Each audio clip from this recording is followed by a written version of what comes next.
CBS Criminal Minds is one of the most watched TV dramas. Thomas Gibson plays Special Agent Aaron Hotchner. He's the leader of an FBI profiling team. And in the show's 200th episode, 200 episodes tomorrow night, the unit races to find two of its own. Look, all I know is JJ said if anything ever happened to her, that Cruz would know what to do. Sir, there's a problem. Chief Cruz isn't answering and GPS on his mobile isn't transmitting. That's the same thing as JJ.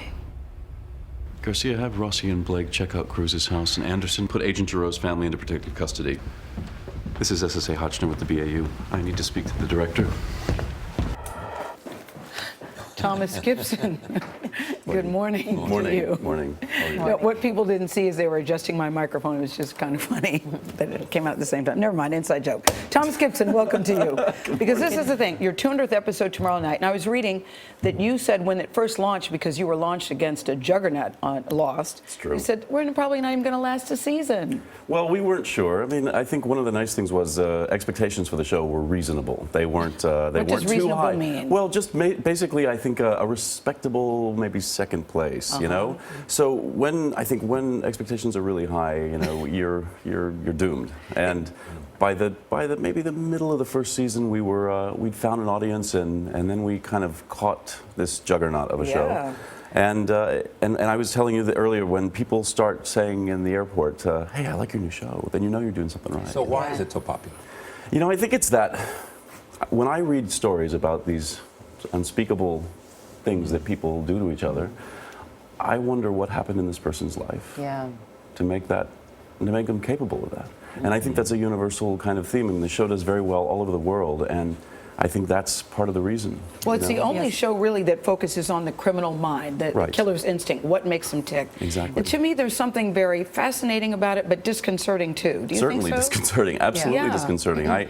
We all know about stranger danger and all that, and we've that's been hammered into us for so many years. But it's the neighbor who suddenly, has bodies in the backyard. The neighbor who loved his dogs. Exactly. What has it been like for you playing this role? Because many people know you from Dharma and Greg and doing comedy.